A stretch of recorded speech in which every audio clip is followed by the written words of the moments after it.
ஆமாண்டி. அத்தை சொன்னதும் கரெக்ட் தான். கூப்பிட வேண்டிய பேரெல்லாம் லிஸ்ட் போட்டா பேப்பர் ரொம்ப நீளமா போகுதுக்கா. எடுத்து துண்டு போடுற அளவுக்கு போயிருது. அதனால அத்தை சொன்ன மாதிரி சிம்பிளா பண்ணிடலாம். ஓகேவா? சரிடி இந்திரா, முக்கியமானவங்கள மட்டும் கூப்பிடலாம். ஓகே. ஹேமாக்கா இங்கதான் இருக்கீங்களா?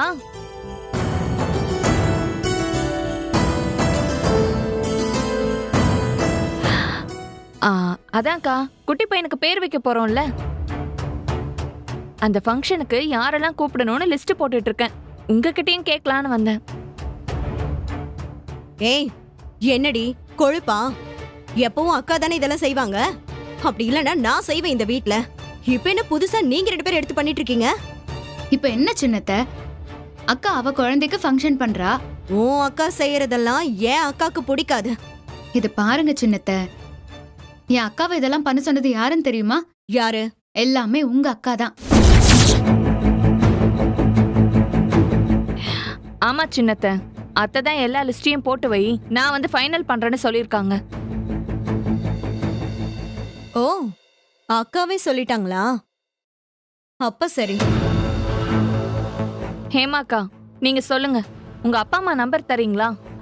அப்புறம் உங்க ஃப்ரெண்ட்ஸ் யாரையாச்சும் கூப்பிடணுமா? இப்ப எதுக்கு என்ன தொந்தரவு பண்ணிட்டு இருக்கீங்க? அக்கா டைம் இல்லக்கா, இதுவே லேட்டு. உங்க சைடுல இருந்து யாரெல்லாம் வருவாங்கன்னு தெரிஞ்சா? ஏன் சைடுல இருந்து யாருமே இந்த ஃபங்க்ஷனுக்கு வர மாட்டாங்க. போதுமா? ஐயோ, ஏன் ஏமாக்கா? அக்கா விடுக்கா. ஆனா எல்லா ஃபைல்ஸும் அங்கேயே தானே இருக்கு. நீங்க நல்லா செக் பண்ணி பார்த்துட்டு கூப்பிடுங்கண்ணே. சரிண்ணே. மாமா. இந்த வரமா. என்னம்மா? மாமா, குட்டி பையனுக்கு பேர் வைக்கிற ஃபங்க்ஷனுக்கு உங்க ஃப்ரெண்ட்ஸ் தெரிஞ்சவங்க யாரையாச்சும் இன்வைட் பண்ணுமா மாமா? அப்படியா? அது வந்து ஃப்ரெண்ட்ஸ். நான் சொன்னது புரியலையா உங்களுக்கு? இல்ல இங்க நான் சொன்ன மதிப்பு இல்லையா? தமிழ்ல தானே சொன்ன உங்களுக்கு. ஏன் பக்கத்துல இருந்தும் சரி, இல்ல அவர் பக்கத்துல இருந்தும் சரி, இந்த ஃபங்க்ஷனுக்கு யாருமே வர மாட்டாங்க. நல்ல காது கேட்டுச்சா?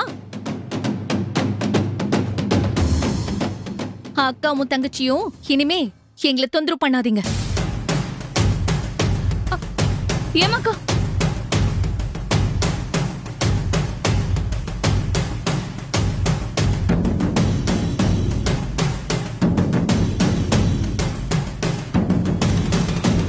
அக்கா விடு. இப்ப என்ன, நம்ம எதுவும் பேச வேண்டாம், விடு.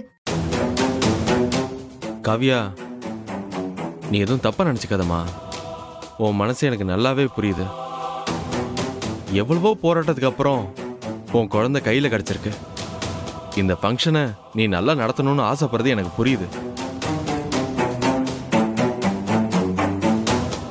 அவ ஏதோ அப்செட்ல இருக்காமா, கொஞ்சம் விட்டு பிடிங்களேன். நான் என்ன மாமா பண்ணேன்? இவங்களும் தானே இவ்வளவு நாளா குட்டி பையனை தூக்கி வச்சுட்டு கொஞ்சிட்டு இருந்தாங்க. இது யார் குழந்தை? அவங்க குழந்தைனாரோட குழந்தை தானே. ஏன் மாமா இப்படி பேசுறாங்க?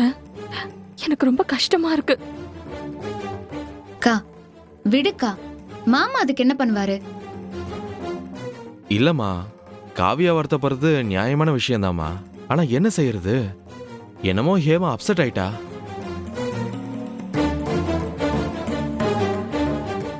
இந்த மாதிரிலாம் நடந்துக்கவே மாட்டா. அது என்னமோ தெரியல, கொஞ்சம் கூட மெச்சூரிட்டியே இல்லாம வாய்க்கு வந்தபடி எல்லாம் பேசிட்டு இருக்கா.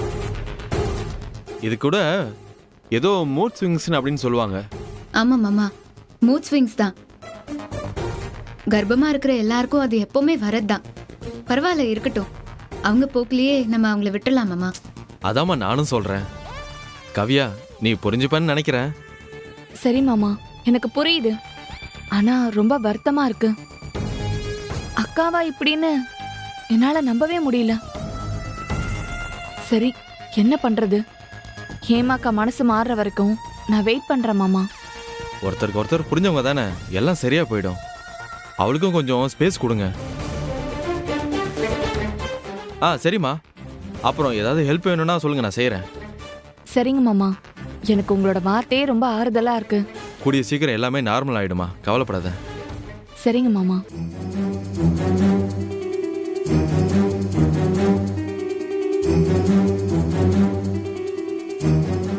ஆட்டம் கலைஞ்சு போச்சு இந்திரா.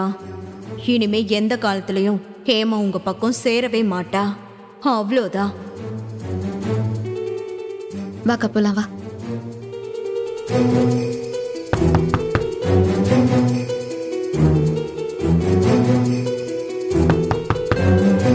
யார் இப்படி நோய் நோயின்னு? இந்த வீட்ல யாராச்சும் போய் கதவு திறக்கறாங்களா? எல்லாம் தலை எழுத்து. ஏய், யாரு நீங்க? என்ன வேணும்? வணக்கம் மேடம். மேடத்தை பார்க்கணும், கொஞ்சம் கூப்பிட முடியுங்களா? மேடமா?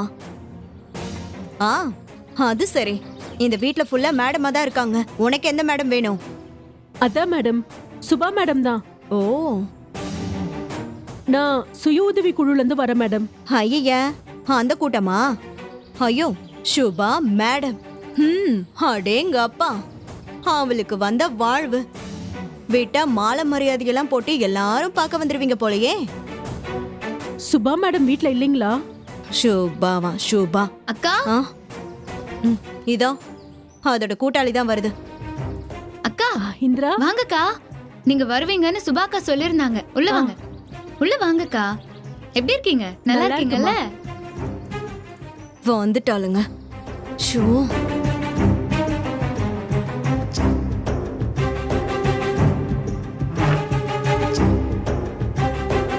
வாங்கக்கா, உட்காருங்க. சுபா எங்கம்மா? தோ சுபாக்கா இப்ப வந்துருவாங்க. மசாலா அரைக்கிறதுக்காக போயிருக்காங்க. சரி சரி இந்திரா, நீங்க கலெக்டர் ஆனது எங்களுக்கு ரொம்ப சந்தோஷம். அக்கா வரட்டும், நான் வெயிட் பண்றேன். அவங்க கிட்ட ஒரு முக்கியமான விஷயம் பேசணும். ஆமாக்கா, ஏதோ ஆர்டர் விஷயமா தான் பேசுவீங்கன்னு சொன்னாங்க. என்ன ஆர்டர்க்கா? ஓ, சொன்னாங்களா? அதாம்மா, ஆர்டர் இன்னைக்கு கன்ஃபார்ம் ஆகும்னு சொல்லியிருந்தேன். ம், இப்பதான் நேர்ல போயிட்டு வரேன். நமக்கே ஆர்டர் கொடுக்கறேன்னு கன்ஃபார்ம் பண்ணிட்டாங்கம்மா. ம். எல்லாம் நீங்க சொன்ன ஆளுங்க தான் கலெக்டர்மா. அப்படியா? ரொம்ப சந்தோஷம்க்கா. அப்புறம் என்ன, கடகடன் வேலையை ஸ்டார்ட் பண்ணிட வேண்டியதானே? ஆமா இந்திரா, அதான் செய்யணும். ஆனாலும் மனசுக்குள்ள ஒரு பயம் இருக்கு, இது சரியா முடிக்க முடியுமான்னு. அதான் சுபா மேடமை பார்த்து பேசிட்டு போலான்னு. செய்ய முடியுமா செய்ய முடியாதான்னு தெரிஞ்சிடும். என்னது செய்ய முடியுமாண்ணா? தப்புக்கா. உங்க குழுவை நம்பி ஃபர்ஸ்ட் டைம் பெரிய ஆர்டர் தராங்க. நீங்க முடியாதுன்னா நினைக்க கூடாதுக்கா. என்ன ஆர்டர் அது? அது இல்லம்மா, வந்து 5000 பட்டு துணிக்கு எம்ப்ராய்டரி போடணும். ம், அதான் நம்மளால முடியுமான்னு பயமா இருக்கு. ஏன் முடியாது? என்ன பிரச்சனை இந்திரா? அக்கா, நம்ம குழுவுக்கு பெரிய ஆர்டர் ஒண்ணு கிடைச்சிருக்காங்கக்கா. 5000 பட்டு துணிக்கு எம்ப்ராய்டரி போடுற ஆர்டர். சாலிடா நம்ம கைக்கு பணம் நிக்கும். நல்ல லாபம் பார்க்கலாம்க்கா. ஏய், நீ பாட்டுக்கு எதையாவது உசுப்பேத்தி விட்டுட்டு போயிடாத. அதெல்லாம் ஈஸியான விஷயம் இல்ல. அது செஞ்சு பார்த்தா தானே தெரியும். செய்யாமலே முடியாதுன்னு எப்படி தெரியும்? அப்படி சொல்லுக்கா. ஏன் முடியாது? கண்டிப்பா செய்யலாம். அப்ப ஆர்டர் ஓகே தானா? 5000 துணி நம்மளால செய்ய முடியுமா? கண்டிப்பா முடியும்க்கா. எல்லாருமே தனித்தனியா அவங்கவுங்க வீட்ல வேலை செய்யறது தானே. கரெக்டா நம்ம ஆர்கனைஸ் பண்ணிட்டா போதும். கண்டிப்பா செஞ்சிடலாம். சுபாக்கா அதெல்லாம் பட்டாசா செஞ்சிருவாங்க. சரிம்மா, நீங்க சொன்னப்ப குழு ஆரம்பிக்கிறது கூட மலைப்பாதான் இருந்துச்சு. அந்த மாதிரி இந்த ஆர்டரும் சுபா மேடம் கைடன்ஸ்ல நல்லா வரும்னு நான் நம்புறேன். முதல்ல நம்புங்க, அதுக்கப்புறம் எல்லாமே நல்லபடியா நடக்கும். நாளைக்கு ஈவினிங்கே துணி மெட்டீரியல்லாம் அனுப்பி வைக்கிறேன்னு சொல்லிருக்காங்க. ம். சுபா மேடம் வந்தா நான் வந்துட்டு போனதை சொல்லுங்க. கண்டிப்பா சொல்லிடுறோம். அது இல்ல இந்திரா, நம்மளால முடியும்ல. ஏதாவது அகலக்கால் வச்சு ரிஸ்க் எடுத்துட்டோமா? சேச்சே, அதெல்லாம் எதுவுமே இல்லக்கா. எல்லாருமே சேர்ந்து செஞ்சா இது கண்டிப்பா சாத்தியம்தான். எங்க வீட்லயே 6 பொம்பளைங்க இருக்கும். ஃபங்க்ஷன் முடிஞ்சிருச்சுன்னா அப்புறமா ஃப்ரீ தான். திங்கக்கிழமை தானே டெலிவரி கொடுக்கணும். அதெல்லாம் ஈஸியா கொடுத்துடலாம். நீங்க சொல்லும்போது எல்லாமே ஈஸியா தெரியுதுமா. நான் போய் எல்லார்கிட்டயும் சொல்றேன்.